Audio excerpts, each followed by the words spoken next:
बड़ी सौगात मीरा भाईंदर शहर के जनता के लिए है कि आप सभी लोगों को बताया कि मीरा भाईंदर की शाखा में जनता ने आरटीओ कार्यालय मीरा भाईंदर शहर में होना चाहिए, इनकी मांग थी। और जैसे में राज्य का परिवहन मंत्री बना, मैंने आरटीओ का उप प्रादेशिक कार्यालय टेम्पररी हमारे जेपी के पीछे के रास्ते पे जो घोड़बंदर रोड पे है वो वहां पे किया, मगर आरटीओ की कार्यालय इमारत नहीं थी। फिर हमने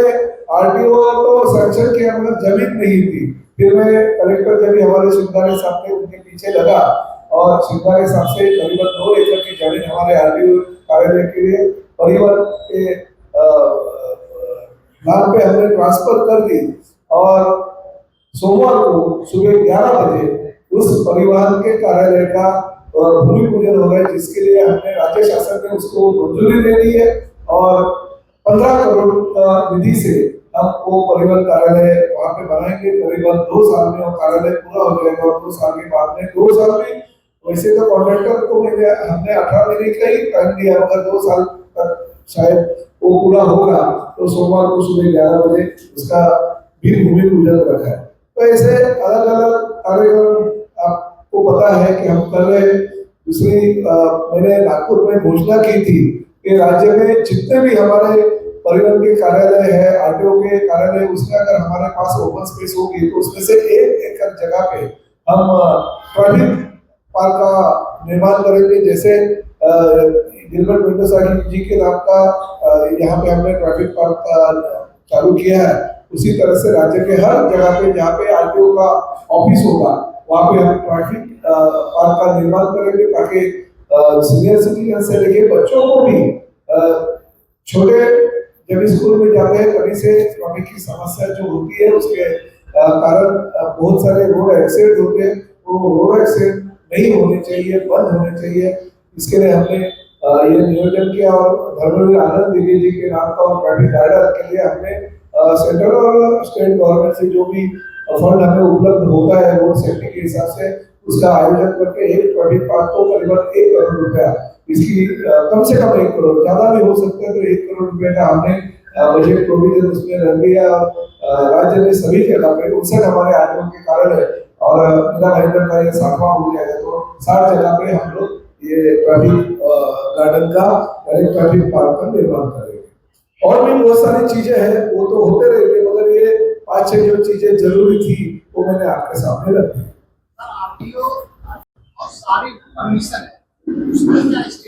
नहीं, अभी कल ही हमारी जो एचपीसी की बैठक होती है, वैसे तो मैं 6 तारीख को उसका भूमि पूजन करने वाला था, मगर एचपीसी के मीटिंग में उसको मान्यता नहीं मिली थी, इसलिए हमने 6 तारीख को उसको भूमि पूजन नहीं किया। मगर कल हुई बैठक में, परसों हुई बैठक में, यानी उसकी बैठक जो हो गई और परसों के दिन हो गई 9 तारीख को, 9 तारीख की बैठक में उसको मान्यता मिली है और एचपीसी ने 15 करोड़ रुपए का जो हमारा खर्चा है उसको मान्यता दी। तो राज्य शासन से प्रस्ताव को मान्यता दे दी है, मगर अभी आचार संहिता कभी भी लग सकती है, इसलिए उसके पहले हम भूमि पूजन करते हैं ताकि लोगों ने जो पिछले कई सालों से मांग की थी वो मांग पूरी करें।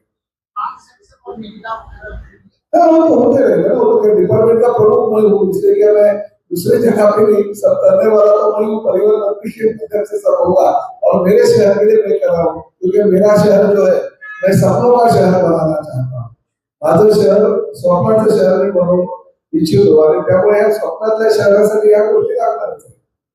आरटीओ से जुड़ा हुआ एक सवाल है कि आपने आज तक पहला पहले मेरा शहर को आरटीओ पासिंग कर लिया, जमीन टिकट हमारे को नंबर मिला है, लेकिन आज भी 7-8 महीना हो चुका है, आज भी नेम प्लेट वो अधूरी ही है, टेक्निकल प्रॉब्लम ये कब तक सॉल्व हो पाएगा? नहीं, मुझे जो चीज है वो डिटेल दे दीजिए, उसके बारे में मुझे जानकारी नहीं है, मगर हमारी जो हेमंतनी पाटिल है उसे मैं इसके बारे में जानकारी लेता हूँ, मगर अगर तकलीफ होती है तो जल्दी से जल्दी दूर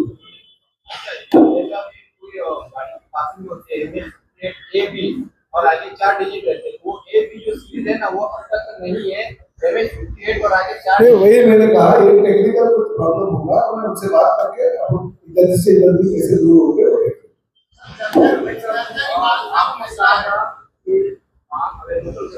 महानगर पालिका चुनाव को लेकर आपने कहा था कि मीरा भाईंदर महानगर पालिका से शिवसेना का महापौर बनेगा, केवल इतना सीधे साहब और रविंद्र चौहान जी और आप लोगों की मीटिंग हो गई कि करने वाले बिना वायदा के अरे भाई यूटी हो गया कि तो क्या शिवसेना का महापौर नहीं बनेगा? हमारे यूटी में अंडरस्टैंड क्या, आपको क्यों पहले ही बताया? कभी उनका होगा, कभी हमारा होगा, कभी उनका महापौर होगा, कभी हमारा होगा, कभी स्टैंडिंग चेयर पर उनका होगा। अरे यूटी में आपस में लेन देन तो होती है ना भाई। हमने पहले से कहा है, भले लोग कितना भी बोलने दो, कितना भी आंकड़ा उनके हिसाब से कहने दो कि हमारे इतने हैं, इतने हमने शिवसेना से लिए, इतने कांग्रेस से लिए, जो आपके बच्चे हैं वो बच्चे के नया नगर में हम लोग डिवाइड कर देंगे। हम मुख्यमंत्री के लेवल पे और प्रदेशाध्यक्ष के लेवल पे बात कर रहे हैं और महायुति के माध्यम से ही हम लड़ना चाहते हैं।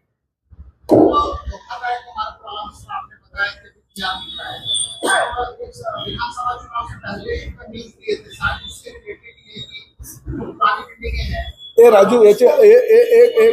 आपको एकदम डिटेल में देता हूँ। हाँ, नहीं ये नया है, मैं आपको राजू वेतोस्कर सर पूरी जानकारी ये पूर्ण माहिती देगा व्यवस्थित। क्या सवाल था? नहीं एक मिनट, मैं पूरा डिटेल धोखाधड़ी का क्या क्या मसला था और क्या क्या बैठक हुई पूरा डिटेल मालूमात कर देंगे। देखिए ये जो सवाल इशू जो चालू हुआ था वो मुझे लगता है कि नौकर की एक इमारत थी रामेश्वर अपार्टमेंट और उनके माध्यम से ये सब्जेक्ट शुरू हुआ था। म्यूनिसिपैलिटी में जब हम लोगों ने सीसी के लिए अप्लाई किया था तो अपने नगर रचना विभाग ने वो प्रस्ताव नामंजूर किया था क्योंकि इतने कम रोड के जगह पे उनका पुनर्विकास नहीं हो सकता है और जितने फ्लैट उसमें थे उतने भी फ्लैट नहीं बन पाते थे, इसके लिए उन्होंने वो नामंजूर किया था। तो फिर साहब के पास सभी बिल्डिंग वाले आए थे और साहब ने ये मसला सॉल्व करने के लिए जब नगर रचना से बात किया था तब उन्होंने ये सारा का सारा जो मसला है शासन के पास अभिप्राय के लिए भेजा था कि कैसे इनका विकास हो, क्योंकि यूडीसीपीआर में जो ऐसे धोखादायक इमारतों का पुनर्विकास के लिए इंसेंटिव एफएसआई देने की बात थी, वो सिर्फ ऑथोराइज बिल्डिंग को इंसेंटिव एफएसआई दे सकते हैं ऐसी बात थी और इसलिए उन्होंने वो प्रस्ताव नामंजूर किया था। तब साहब ने पहले ही वो आप जो बोल रहे हैं कि विधानसभा चुनाव के पहले साहब ने एक किया लेके आए थे, वो था कि ग्राम पंचायत के टाइम पे जितनी भी बिल्डिंग बनी थी वो सब अधिकृत मानी जाए ताकि 94 का जो भी बिल्डिंग बनी है उनको इंसेंटिव एफएसआई का जो कायदा है वो लागू होगा और उनका पुनर्विकास होगा। उसके बाद जो मेन अड़चन आई थी कि जो क्लस्टर योजना के तहत जो एरियाज थे उसमें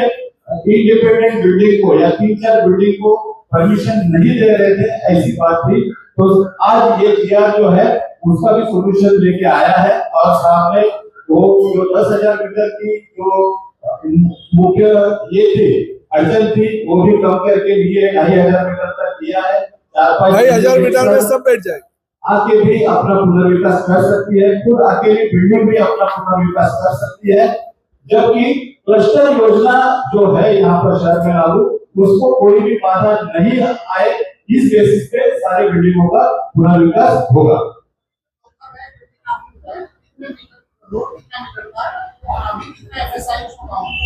देखिए जो रोड के यूडीसीपीआर में जो रोड के तहत जो भी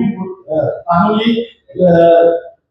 पासिंग करने का जो मुद्दा था वो सब वैसे ही है, लेकिन सिर्फ उसमें थोड़ी सी रियायत ये देने के लिए है कि जो भी छोटे रोड पे जो बिल्डिंगे अभी है और उनको अगर पुनर्विकास करना है तो हाई प्रेस्टिजियस में से थोड़ा सा एक्सेप्शन किया है, जो भी पार्किंग एरिया जो है वो एक्सेप्टेड किए है और जो भी साइड मार्जिन का जो मसला है वो भी थोड़ा सा शिथिल किया गया है ताकि रोड भी बने और एफएसआई भी कंज्यूम हो, ये दोनों काम हो जाएगा। दूसरी क्लस्टर में क्या था, पहला मिनिमम 10,000 एरिया चाहिए था। अभी भाईंदर वेस्ट में जो 60 फीट रोड पे हमारे पास जो प्रपोजल आया 5 बिल्डिंगों का, तो उसमें क्या था वो 5 बिल्डिंग मिलकर 2,800 उनका एरिया होता था, 2,790 वगैरह ऐसा कुछ था। तो हमने ऐसा करा, पहले तो 10,000 मीटर था, तो हमने ऐसा कहा कि कहीं एक सोसाइटी का 10,000 मीटर में भी सोसाइटी हो सकती है या एक सोसाइटी जो है वो 400 मीटर में भी हो सकती है, जैसे कि ये थी। तो हमने ये लगाया कि अगर पूरा क्लस्टर में से मिनिमम 2,500 मीटर का भूखंड वाले 4, 5, 6, 7 इमारतें भी अगर सेपरेट होती है तो उनको क्लस्टर का फायदा मिलना चाहिए और उनको हक होना चाहिए जो उनकी इमारतें डेवलप कर सके। कभी कभी क्या होता है क्लस्टर में कुछ 2090 के, 2080 के, 2070 की बिल्डिंग है और कुछ बिल्डिंग जो है क्लस्टर में 2010 2015 के। अभी 2015 के इमारतें जब तक धोखादायक नहीं हो जाती है, पक्के पुराने 2070 और 80 के इमारतें अगर धोखादायक होगी, वो क्या रुकेंगे क्या? उनके लिए क्लस्टर का नियोजन होगा तभी हमारा डेवलपमेंट होगा, इसके लिए वो रुक नहीं सकते। इसलिए ये निर्णय लिया गया कि 2500 मीटर तक भी अगर आपकी बिल्डिंग के जो